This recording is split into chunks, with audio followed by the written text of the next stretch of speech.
జగన్ టీవీకు స్వాగతం. అనకాపల్లి పట్టణంలో ఘనంగా జాతీయ రహదారి భద్రత మాసోత్సవాలు అవగాహన కల్పించిన డీఎస్పీ ఎం శ్రావణి. అనకాపల్లి పట్టణం అనకాపల్లి జిల్లా ఎస్పీ శ్రీ తుహిన్ సిన్హా ఐపీఎస్ వారి ఆదేశాల మేరకు జాతీయ రహదారి భద్రత మాసోత్సవాలలో భాగంగా అనకాపల్లి పట్టణంలో భారీ అవగాహన కార్యక్రమం మరియు ఆటో ర్యాలీ నిర్వహించారు. ముఖ్య అతిథిగా హాజరైన Anakapalli sub division DSP M Shravani వారు ఎన్టీఆర్ స్టేడియం వద్ద వాహనదారులతో ముఖాముఖి మాట్లాడి రోడ్డు భద్రతా నియమాలపై అవగాహన కల్పించారు. డీఎస్పీ మాట్లాడుతూ ప్రతి ఒక్కరూ హెల్మెట్ మరియు సీట్ బెల్ట్ ధరించడం ద్వారా ప్రాణాపాయం నుండి తప్పించుకోవచ్చని సూచించారు. రహదారి భద్రతపై ప్రజల్లో చైతన్యం తీసుకురావడానికి పట్టణంలోని ప్రధాన కూడళ్ల గుండా ఆటోలతో భారీ ర్యాలీ నిర్వహించారు. మద్యం సేవించి వాహనాలు నడపరాదని, మైనర్లకు వాహనాలు ఇవ్వకూడదని మరియు అతివేగం ప్రమాదకారి అని హెచ్చరించారు. జిల్లా రవాణా శాఖ అధికారి డిటిఓ శ్రీ మనోహర్ మరియు ట్రాఫిక్ పోలీసులు సమన్వయంతో ఈ కార్యక్రమాన్ని విజయవంతం చేశారు. ఈ కార్యక్రమంలో అనకాపల్లి ట్రాఫిక్ ఇన్స్పెక్టర్ వెంకటనారాయణ, జిల్లా రవాణా శాఖ అధికారులు, ట్రాఫిక్ ఎస్ఐ శేఖరం మరియు సిబ్బంది పెద్ద సంఖ్యలో వాహనదారులు పాల్గొన్నారు. రోడ్డు భద్రత అనేది కేవలం పోలీసుల బాధ్యత మాత్రమే కాదు, ప్రతి పౌరుడి సామాజిక బాధ్యత. ట్రాఫిక్ నియమాలను పాటించి సురక్షితంగా గమ్యస్థానాలకు చేరుకోవాలి. ఎం శ్రావణి డీఎస్పీ తెలిపారు.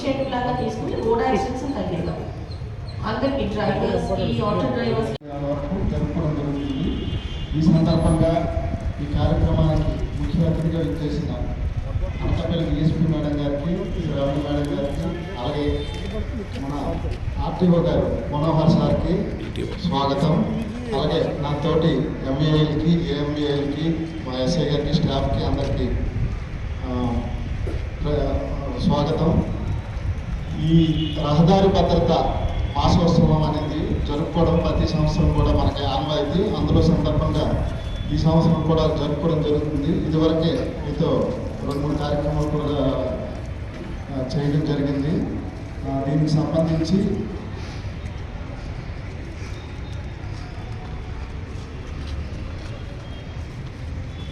దీనికి సంబంధించి మన ఆర్టీఓ గారిని ముందుగా మాట్లాడవలసిందిగా కోరుతున్నాను.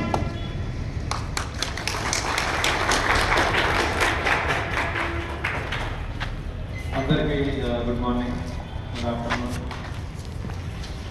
మీరు అందరితో మాట్లాడాం కదా,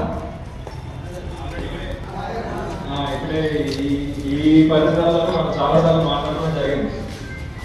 అయినా కానీ రహదారి భద్రత ఎటువంటి అంటే, ఎందుకంటే మేము ఇన్స్ట్రక్షన్స్ ఇస్తూ ఉంటాము, మీరు అదేవిధంగా మేము ఎంత ఫ్రీక్వెంట్గా ఇన్స్ట్రక్షన్ ఇస్తామో మీరు కూడా అంత ఫ్రీక్వెంట్గానే ఇవన్నీ ఉల్లంఘన చేస్తూ ఉంటారు అన్నమాట. చాలాసార్లు చెప్పాము. ఏమో చెప్తారా ఎవరన్నా?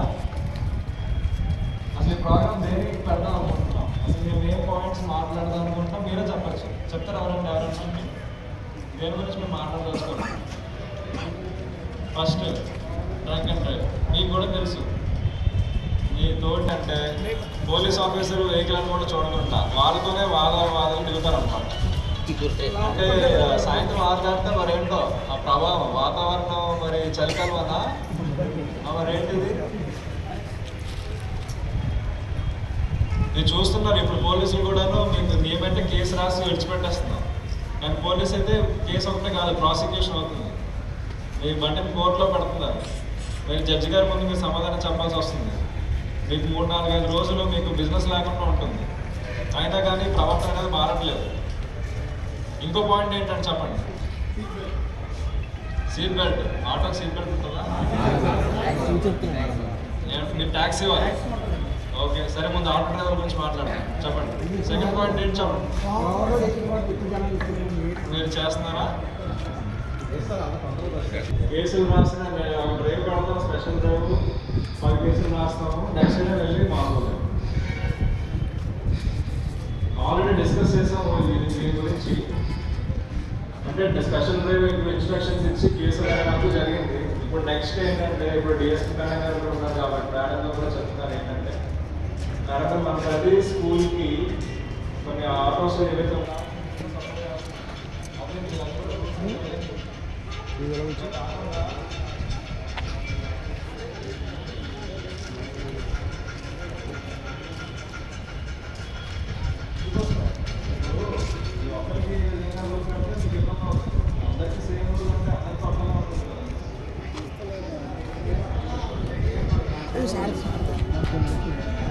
తెచ్చేది దొంగించుకోండి ఏ పెట్టి ఏం చేసుకుంటారు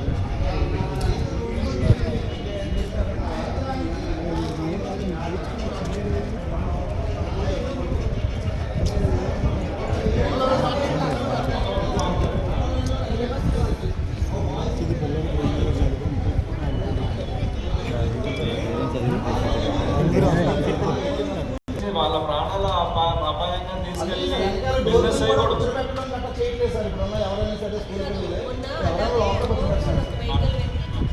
అలాగే ఒక ఓవర్లోడ్ వెహికల్ వెళ్ళి ఒక స్కూల్ అబ్బాయి చనిపోయారు కదా, ఒక అమ్మాయి ఏమో సీరియస్లీ ఇంజూర్ అయింది కదా, మందులు గోల కదా. అప్పుడు ఆ డ్రైవర్ వెహికల్ ఆల్మోస్ట్ ఎన్ని రోజులు అంటే స్టేషన్లో ఉంది 2 months ఇప్పుడు మొత్తం శాంతం జీరో కదా. జీరో బెటరా ఇప్పుడు వచ్చేది బెటరా? తగ్గించుకోవాలి. తగ్గించుకోకపోతే యు ఆర్ ద సఫరర్స్. నేను అది చెప్తున్నాను. మేము ఎంతసేపు ఏం చేయగలం?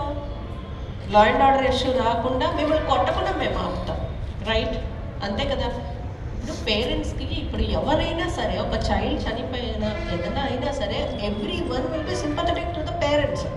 ఇమీడియట్గా అందరు సింపతి పేరెంట్స్కి వెళ్ళిపోతారు. మీకు చెప్తున్నాను నేను, మీరు ఏం చేశారు, ఐ మీన్ అట్లీస్ట్ మీరు కరెక్ట్ రూల్స్ అన్నీ ఫాలో అయ్యి ఉంటే చెప్పుకోగలుగుతాము. మీ మీద ఏమీ కేసెస్ ఉండవు. ఏదైతే అడ్డొస్తుందో అది నడుస్తుంది, అంతే తప్పించి. ఇప్పుడు మీరే కానీ ఓవర్లోడెడ్గా వెళ్ళారనుకోండి, మేము మిమ్మల్ని అసలు ఏమైనా సేవ్ అయినా చేయగలం అనుకుంటున్నారా మీరు? అది చెప్తున్నాను. ఇప్పుడు వెహికల్ కంపల్సరీ సీజర్లో పెట్టాలి, 2 నెలలు వ్యాపారం పోతుంది కదా. సో దయచేసి ఇప్పుడు ఆర్టీఓ గారు మీ మంచిగా చెప్తున్నారు, అర్థమైందా? రేపొద్దున ఏదైనా చిన్న తేడా వచ్చిందా స్కూల్ పిల్లల విషయంలో, నేను పెద్దవాళ్ళకు 4 దెబ్బలు తగిన తట్టుకుంటామయ్యా చెప్తున్నాను. స్కూల్ పిల్లలు అనేసరికి పబ్లిక్ సింపతి కూడా అటు వెళ్ళిపోతుంది.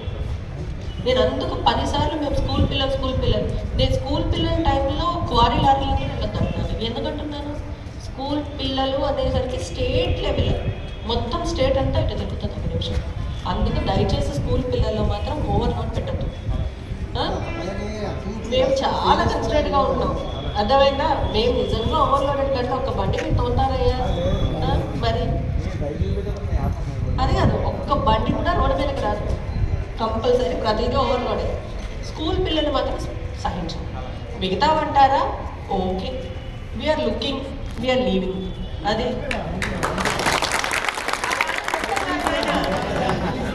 అది కాదు, 4 దాంట్లో 20 మందిని ఎక్కిస్తానంటే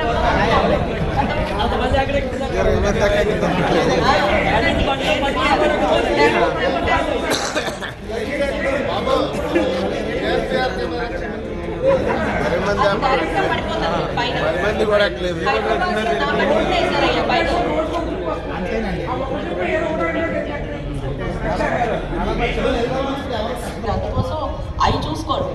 మేము అది చెప్తున్నాం మీకు.